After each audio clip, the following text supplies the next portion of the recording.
안녕하세요. 고준의 지혜 TV입니다. 구독과 좋아요 부탁드립니다. 옛날 어느 마을에 어린 아들을 키우며 살아가는 홀어머니가 있었다. 그나마 넉넉한 살림살이라 먹고 사는 일에는 걱정이 없었으나 하나밖에 없는 아들이 또래 아이들에 비해 뭔가를 배우고 익히는 것이 더딘 듯하여 늘 노심초사하였다. 낙숫물에 대돌이 뚫린다는 말이 있듯이 꾸준히 가르치고 익히게 한다면 어느 순간에는 더 나아질 거라는 생각에 서당에도 보냈다.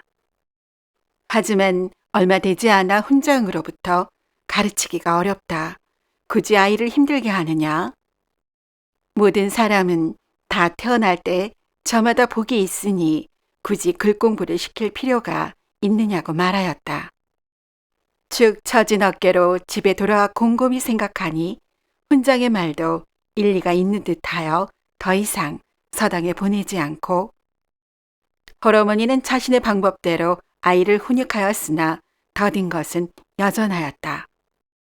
하지만 아이가 심성이 착하고 성실하며 부지런한 면이 있어서 위로가 되었다. 그런 아들이 장성하여 어느새 혼인할 나이에 이르렀다.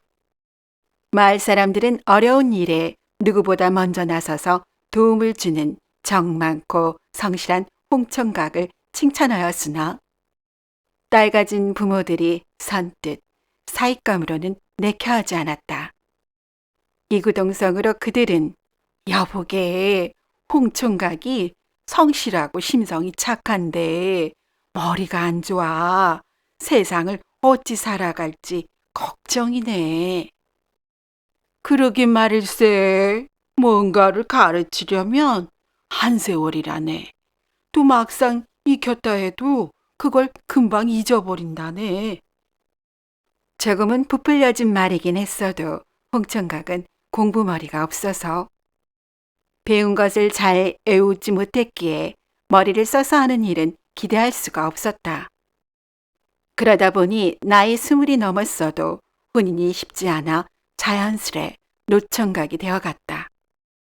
이를 옆에서 지켜보는 홀어머니의 낯빛은 점점 어두워져 갔으며 한숨이 잦아졌다. 효심이 깊은 아들 홍총각 역시 자신이 장가를 가 가정을 꾸리는 것이 어머니의 근심을 덜어드리는 일이라 생각했다. 홍총각은 장가를 가지 못한 가장 큰 원인이 자신이 무식하기 때문이라는 생각에 이곳저곳을 수소문하여 멀리 지혜롭기로 이름난 도인을 찾아가 지혜를 얻고자 어머니께 하직 인사를 하고 길을 떠났다. 수개월의 여정 끝에 100여 명의 제자를 양성하고 있는 도인을 찾아가 사정 얘기를 한 후 그의 문화로 들어가기를 청했다. 도인은 총각의 얘기를 듣고는 난색을 표했으나 총각이 거듭 간청하니 거절할 수 없어 한동안 지켜보고자 허드렛 일이나 하며 지내라고 임시로 받아들였다. 홍총각은 임시로 스승이 자신을 받아주었지만 그마저도 고마운 마음이 들어 굳은 일을 마다하지 않고 나서서 일하며 성실히 지냈다. 한 달 정도면 스스로 지쳐서 도망칠 것이라 생각했던 스승은 홍총각이 몇 달이 지나도 흐트러짐 없이 성실하니 그 모습이 가상하여 홍총각을 정식 제자로 받아들였다. 그런데 홍총각이 정식 수업에 들어가자 그의 진면목이 드러났다. 아침에 가르쳐준 공부가 저녁 나절이 되면 허망하게 사라지는 것이었다. 하지만 홍총각의 열의는 다른 어느 제자보다도 높았으니 스승의 말이라면 밭으로 매주를 쓴다 해도 철석같이 믿을 정도로 진심으로 따랐다. 이렇게 해가 바뀌었으나 홍총각의 공부는 처음 제자로 입문할 때와 별반 나아진 것이 없었기에 스승의 안타까움은 늘어갔다. 스승은 홍총각의 발전이 없는 학업에 대해 심사숙고한 끝에 홍총각을 집으로 돌려보내는 것이 최선이라고 판단했다. 다만 홍총각이 앞으로 세상을 살아갈 때 그의 착한 심상과 성실함이 큰 밑거름이 될 것이라는 생각에 살아갈 방편을 삼을 무언가를 해주어야겠다는 결심을 했다. 며칠 뒤 스승은 홍총각에게 자신이 결심한 바를 얘기했다. 얘야, 그동안 불철주야 학업에 정진하느라 고생이 많았구나. 너도 느끼다시피 공부는 더 이상 너의 길이 아니라는 생각이 드는구나.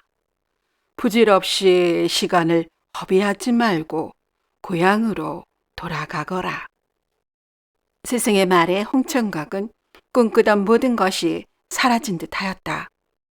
크게 상심한 홍총각은 하염없이 눈물을 흘렸다.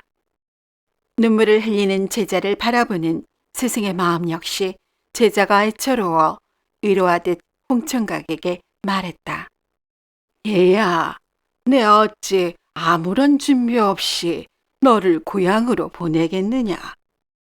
네가 평생 간직하고 따라야 할 바를 알려줄 테니 너는 명심하여 이행하거라. 알겠느냐? 홍총각은 스승의 말에 귀 기울였다. 스승은 항시 잊지 말고 읊조리도록 몇 마디 주문을 알려주었다. 스승은 홍총각에게 잘못된 짓을 하려는구나. 난 그 짓을 왜 하려는지 알고 있다네 라는 주문을 항시의 마음을 다하여 입으로 되뇌이도록 일렀으며 스스로를 경계하여 항시 착한 심성을 유지하도록 가르쳤다. 그런데 이 주문을 홍총각이 외우도록 하는 것 또한 일이었다. 여러 달 만에 스승이 수시로 챙겨서 겨우 주문을 외우게 되었다. 홍총각은 커다란 가르침을 받은 것에 감사드리고 주문을 외우며 스승에게 하직하고 고향으로 떠났다. 집으로 향하는 중에도 주문을 잊어버리지 않으려고 입으로는 스승이 알려준 주문을 쉼없이 중얼거렸다. 홍총각은 고향집을 반나절 정도 거리를 앞두고 지친 발도 쉬고 요기를 하려고 주막에 잠시 들렀다. 뭐라 중얼거리는 모습을 이상한 눈초리로 쳐다보는 주모의 시선을 의식해 잠시 주문을 멈추고 늦은 정심을 마친 홍총각은 곧바로 주문을 잊어버릴까봐 큰 소리로 몇 차례 외쳤다. 잘못된 짓을 하려는구나. 난 그 짓을 왜 하려는지 알고 있다네. 주문을 잊지 않고 잘 기억하고 있다는 생각에 홍총각은 휴, 다행이다 라고 생각하며 일어나 가던 길을 재촉했다. 그런데 주막 안 바로 근처에서 잔뜩 움츠리고 홍총각의 행동을 예의주시한 한 양반이 있었다. 아니 저자가 내가 말을 엿듣고 있다는 것을 어찌 알았을꼬? 분명 저자가 뭔가를 아는 게야. 아니면 남을 꿰뚫어보는 엄청난 신통력이 있거나. 이리 속으로 되뇌이며 그 양반은 홍총각을 따라 자리에서 일어나 멀찌감치 거리를 두고 홍총각을 은밀히 뒤따라갔다. 누군가 자신을 비행한다는 사실을 모른 채 홍총각은 땅거미가 질 무렵 고향집에 도착해서 어머니와 회포를 풀었다.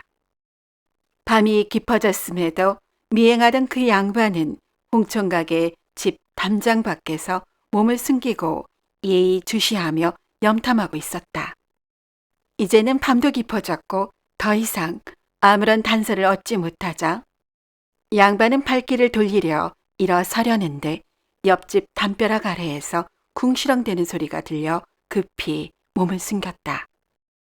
외관이 번듯해 보이는 옆집 담벼락 아래에 담을 넘으려는 듯 주위를 두리번거리는 두 사내가 보였기 때문이다. 여보게, 지금쯤이면 다들 잠든 듯하니 이쯤에서 담을 넘어가세나. 그때 홍총각의 집에서 큰 목소리로 잘못된 짓을 하려는구나. 난 그 짓을 왜 하려는지 알고 있다네 라며 홍총각의 목소리가 들려왔다.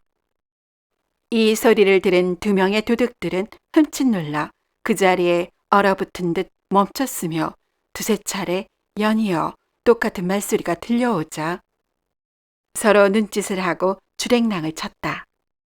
이를 조용히 지켜본 양반 역시 이 상황이 믿기지 않을 뿐이었다. 그리고 슬그머니 홍천각 내 담벼락에서 급히 몸을 옮겼다. 기실 이 양반은 이 나라의 임금이었다. 몇 해 전에 친위 세력을 모아 북정을 일삼던 이전 임금을 몰아내고 새로운 임금의 자리에 오른 대군이었는데 또다시 반정이 일어나지는 않을지 노심초사하는 마음에 틈만 나면 변복을 하고 백성들의 말을 엿듣곤 했던 것이다. 이날도 주막에서 민정을 살피던 중에 홍천각에게 자신이 염탐하는 것을 들켰다는 생각에 기이하다 여겨져 홍천각을 미행했다가 또다시 홍천각의 신통한 독심술 같은 능력을 재차 확인한 것이다. 다음 날 임금은 홍천각과 같은 독심술을 익힌 인재를 곁에 둔다면 역모를 꾀하는 자를 미리 알 수 있으니 더는 자명하는 수고를 하지 않아도 된다는 생각에 내금이 시종 무관을 불러 홍천각을 궁박 모처 객점으로 데려오도록 했다. 얼마 후 모처 객점 별실에서 임금은 얼떨떨한 표정으로 변복한 무관의 뒤를 따라 들어온 홍천각을 시험해 볼 요량으로 이것저것을 물었으나 도저히 독심술을 할 것 같지도 않고 총명하다는 생각도 들지 않았다. 여보게, 자네가 가끔씩 뭐라고 하던데 그게 무슨 말이던가? 갑작스런 질문에 고개를 갸웃하던 홍천각은 한참 만에 무슨 질문인지 알아듣고는 예, 어르신, 잘못된 짓을 하려는구나. 난 그 짓을 왜 하려는지 알고 있다네. 이 주문을 말씀하시는 건지요?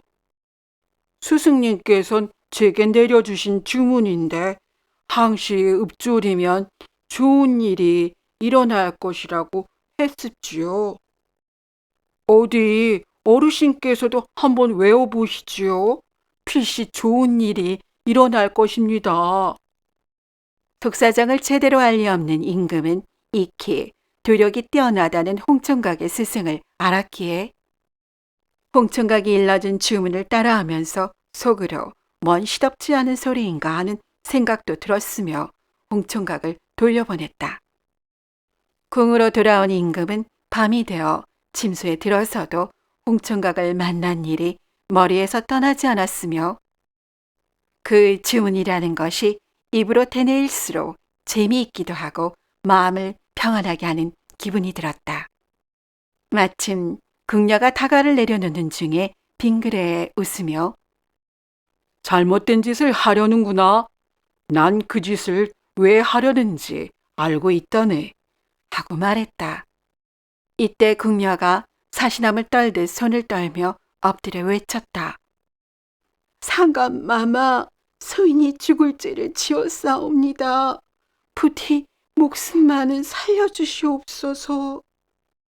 임금 역시 갑작스런 궁녀의 돌발 행동을 보고 놀라 그 연유를 물으니 역모를 꾸미는 무리가 궁녀를 겁박해서 임금을 해하려고 다가에 독을 넣었다는 것이었다. 임금은 이 말을 듣고 놀라는 한편 당장 역모를 꾸미는 무리들을 추포하도록 명하고 이를 수습했다. 다시 시국이 안정되자 임금은 우연일 수도 있는 홍천각의 주문 덕분에 역모를 밝힐 수 있었고 자신의 목숨 또한 건질 수 있었다는 생각에 신하를 시켜 홍천각의 스승에게서 홍천각의 사연과 댐데미를 알아오도록 했다. 공부에 있어서는 총명하지 않았지만 착하고 성실한 홍천각의 댐데미를 전해들은 임금은 홍천각을 궁으로 불렀다. 궁에서 임금을 아련한 홍천각은 예의 양반 어른이 바로 임금이었다는 생각에 몸둘 바를 몰라 그 자리에 엎드렸다. 임금은 홍천각에게 다가가 일으켜 세우며 말했다. 여보게, 자네 덕분에 이 목숨을 부지하게 됐다네. 정말로 고맙구먼. 비록 자네가 신기한 재주는 없네만 입속의 혀처럼 과인의 눈치만 살피며 자기 입속만 챙기는 자들보다는 자네같이 우직하고 복 많은 신하가 내 곁에 있다면 참으로 든든하겠네. 앞으로 내금이 종사관이 되어 과인 곁에서 10걸음 밖을 벗어나지 않은 채 나를 지켜주게나. 상감마마, 서군이 만국하옵니다. 홍총각은 자신에게 주어진 행운이 자신에게는 가당치 않은 꿈인 것처럼 느껴졌지만 임금의 명을 어길 수 없었기에 다음 날부터 내금이 종사관이 되어 주위의 시선에는 아랑곳하지 않고 오직 임금의 명에 따라 10걸음 밖을 벗어나지 않는 것에만 집중하며 항시 주문을 읊조렸다. 그 사이 홍정사관은 어머니가 그토록 원하던 가정을 꾸렸으며 10여 년 후에는 내금이장의 지위에 올랐다. 임금은 가끔씩 홍정사관의 우직함이 불편할 때도 있었으나 그가 나지막이 읊조리는 주문 덕분에 더는 주변을 의심하지 않게 되었고 나란 일에 전념하여 성군이 되었다고 전해진다. 오늘도 이야기를 시청해 주신 여러분께 감사드립니다. 재미있는 이야기로 곧 찾아뵙겠습니다.